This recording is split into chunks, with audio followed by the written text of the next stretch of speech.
My guest today is the CIO of Leng-dOr, the world's leading manufacturer of snack pellets for third parties. Leng-dOr is a 55-year-old company based in Spain with more than 300 employees globally. Securing this multinational organization with operations in Europe, United States, Singapore, and Brazil is no easy feat. So joining me today will be their CIO, Enric Cuixeres Saez, a 15-year technology veteran and a Cisco Gateway Cybersecurity Ambassador. Recently, Enric was nominated as one of the 7 finalists for the Cisco Cybersecurity Defender of the Year award. In my interview with him, we will be talking about their fascinating cybersecurity journey. So let's get started. Hi, Enric. Thanks for joining me today. Thanks, Mark. Nice to chat with you today. It's a big pleasure for me. Absolutely. Same for me. Look, one of the things that obviously everybody's aware of COVID-19, the variants and the rise of ransomware and all the crazy things that are going out there that are challenging technology and security leaders across the globe. So given your leadership position at Leng-dOr, how drastic did you see the technology and security leaders' priorities change during ransomware and COVID-19? Yeah, with the explosion of the pandemic, Mike, at the beginning of 2020, we just suddenly many employees start working from home in Leng-dOr. So in our case, we already had established a smart working culture already in our company, and a world digital security policy completely deployed. So it was not a new big challenge for us to implement all this kind of policy for us. We only need to adjust our infrastructure to be able to absorb the new load of massive teleworking, because a lot of employees went to work at their home, and we are be able to continue operating normally. A big important thing that I remember is how from the beginning our partner Cisco support us in order to making available the necessary license for this new paradigm shift. Oh wow, that's great! Yeah, having a vendor you can depend on, especially security in the crazy world we live in now, has to be a really positive thing. So, taking that into account, what are some of the biggest cyber threats to Leng-dOr right now? Yeah, Mark, without a doubt, phishing or email deception is a big problem and a constant problem for us. Every day we are receiving dozens of emails asking for personal data or pretending to be a regular provider of Leng-dOr in order to scam us. Really, in this sense, what we are doing, being up to date, all our systems, and using a modern new tools to try to avoid this kind of phishing. Tools like we are using Cisco Advanced Phishing Protection. And another very important thing we are doing Leng-dOr is continually training all the employees because the training and is a key. It's a key, in my opinion. It's a key in order to try to stop this kind of attacks. Yeah, updating, keeping the tools and everything up to date, as well as training, are so critically important. I think sometimes that gets a little bit overlooked in the equation, right, of trying to stop ransomware and breaches, etc. Yeah, sometimes many times this kind of attack, Mark, are direct against the large corporations, not to lock down the entire corporation, but this kind of attack tries to extort the reputation of a good brand, right? The usual method of the cyber criminals is try to steal sensitive information and threat or blackmail to the corporation with the publication of this sensitive information in the public forums like Reddit or anything like this. So, Mark, this kind of attack can seriously undermine a brand through. So, with the investors, the customers, and undermine the trust with the suppliers too, right? Ultimately, this type of attack at the end could destroy the company reputation. So it's a big problem for the large companies. Yeah. Yeah, and you've really chosen at Leng-dOr, you've really chosen to use one primary security vendor and most of their security, if not all of the security portfolio, to help you kind of move forward with protecting the organization, moving towards zero trust, doing some of these initiatives. Is that correct? It's that correct. We are as I said, training all the employees in this kind of attacks. We are deploying a lot of modern tools.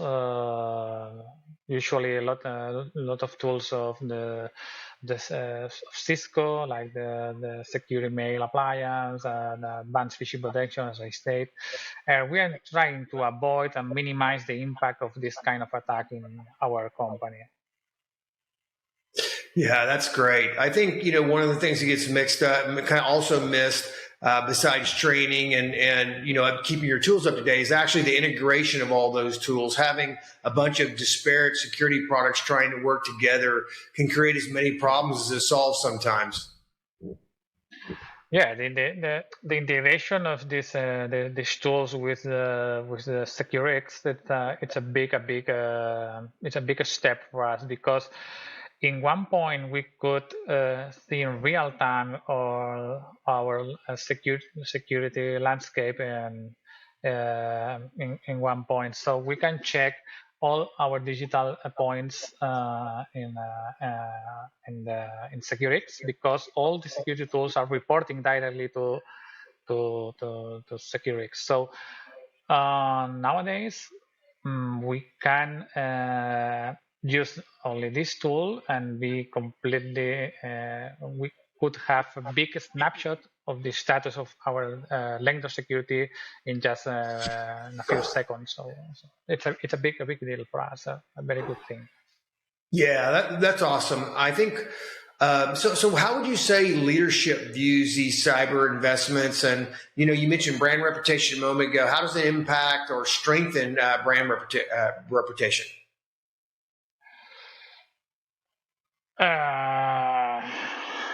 We need to be more proactive, maybe more proactive in this with the cybersecurity policies, because if we have maybe in the future a problem with our brand reputation, as you said, maybe the company will lock down or will close in the next few months. Because why? Because the trust is one of the most important things for a large company. So if the sensitive data or maybe the development secrets or the names of all the customers will be exposed on internet, the trust will be finished for all the people, right? So it's very important to try to protect the brand reputation against the ransomware attacks. Yeah, how's your leadership seen those cyber investments? Are they happy with what the results so far? Nowadays, we are very happy with the results, because the integration of all our tools with SecureX, as I said, is giving us a lot of information in real time, and we could act in real time when we have a breach in our corporation. Okay. So nowadays, I think that we are in the good direction, and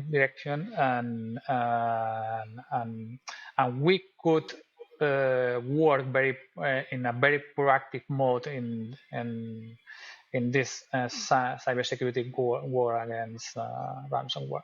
I'm happy with this very happy with the security solution. Yeah. Fantastic.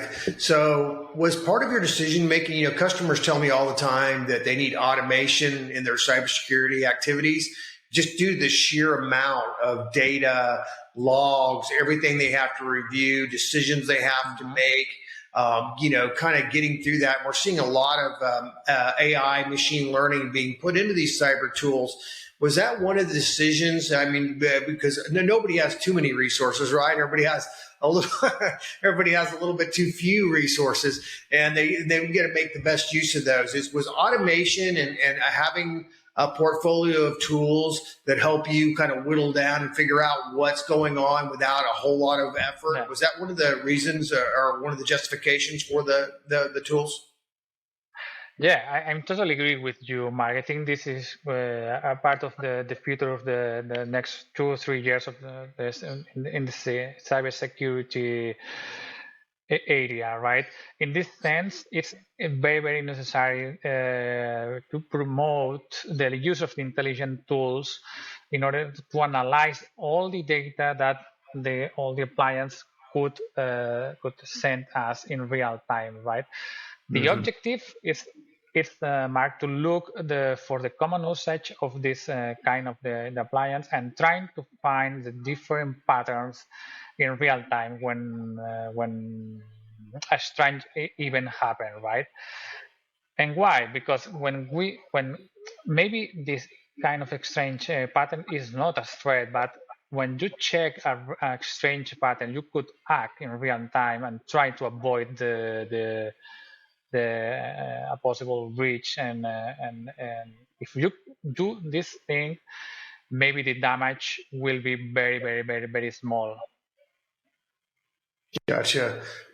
Yeah, I think it's interesting, right? Because we're so used to the word of tools and having things but really the Cisco portfolio is a platform, right? And I think one of the interesting things is that with that platform, you get a wide variety of capabilities that help you do exactly what you were just talking about as well, and kind of doing that. And also, it kind of leads you, it helps you down your path of zero trust, right? So obviously, Leng-dOr is headed down the zero trust path due to ransomware and breaches and some of the things that are going out there. Having a really good platform like the Cisco security portfolio, SASE, that type of thing, has that really helped you with your zero trust initiatives? Yeah, we are using different products of Cisco in order to deploy the zero trust policy, right, Mark? We are using Duo. We're using Duo, and why we are using Duo with our remote workers, because with Duo we are using the two-factor authentication with this umbrella, and in real time we could check the incoming connection from our employee, and we could check if our employee is the correct employee and not and our employee is not spoofed by the cyber criminals.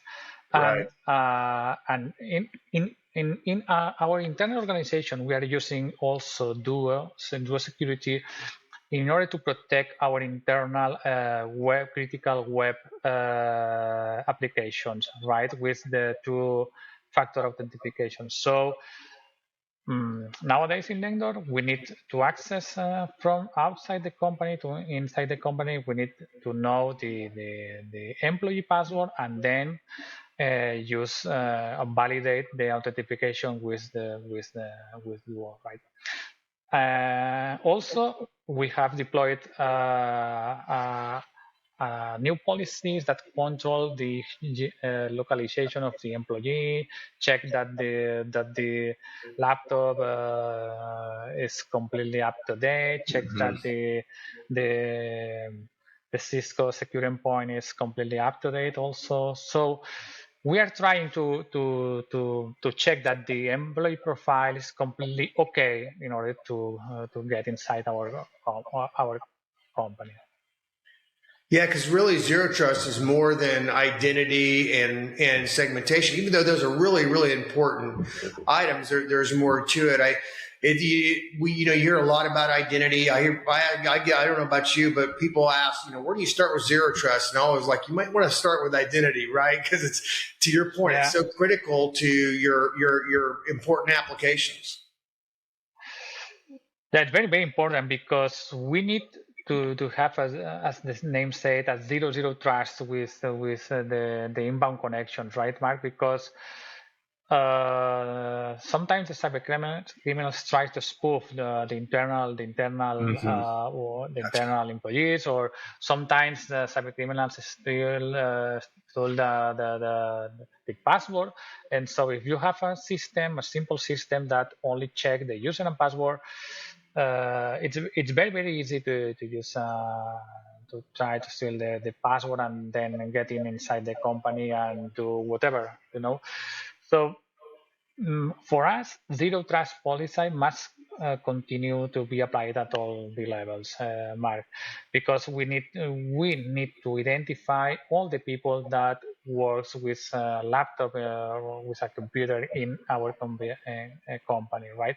Because we need to check in real time and know in real time when an unauthorized access is trying to get inside our company, right? And why? Because this kind of attacks could cause or could access to into critical systems, causing causing irreversible, causing a big damage, Mark. Well, it sounds like you've been very, very busy, right? As many IT and security leaders have been. So is there still some things left in your zero trust journey? Yes, in this field, we are also doing training, train all the employees with this kind of tools, because this kind of tools affects the day by day of our employees, right? Because now they must to use a second factor authentication. It's a new tool. It's more seconds in order to do the same thing, but as I said, always the security must be completely grand on the large companies, Mark, because if not, only one attack could lock down a big company. And we have a lot of examples around the world, not from the past and from this year 21. We have a lot of examples around the world. Gotcha. Well, look, it sounds like you've been very busy. You've done some great things using the Cisco security portfolio, and really doing great things for Leng-dOr and making sure that the organization, its employees and customers are safe and have a great working environment. I really do appreciate your time, and I want to thank you for joining me today. Thank you, Mike. It's a big pleasure for me to stay here with you and talk a few minutes with you. I'm very, very happy to share my time today with you. Thank you so much, Mark. Thank you so much, Enric. Have a great day.